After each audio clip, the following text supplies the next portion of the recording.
10 years. That's how long the Greeks and Trojans fought. Achilles was dead.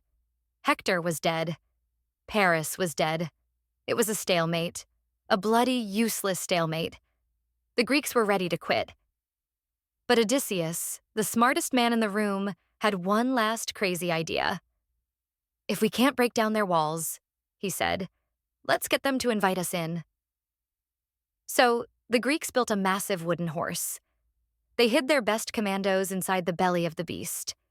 Then, the rest of the Greek army burned their own camp, hopped on their ships, and sailed away, just behind a nearby island to hide. When the Trojans woke up, they saw an empty beach and a giant horse. They also found one Greek spy left behind, a guy named Sinon. Sinon was a professional liar. He spun a sob story. "The Greeks left me to die. And this horse? It's a peace offering to the goddess Athena. If you bring it inside your city, Troy will never fall." Some people warned them. The priest Laocoön said, "I don't trust Greeks, even when they bring gifts." He threw a spear at the horse and it sounded hollow.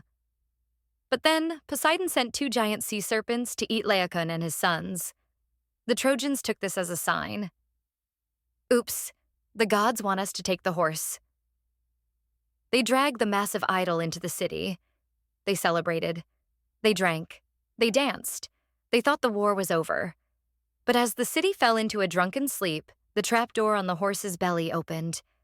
Odysseus and his men rappelled down silently. They killed the guards. They opened the main gates.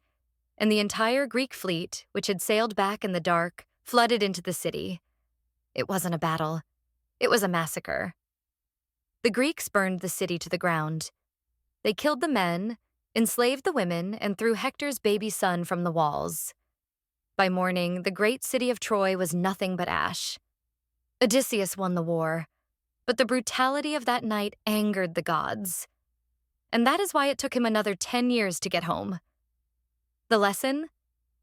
There is no such thing as a free lunch, especially in war.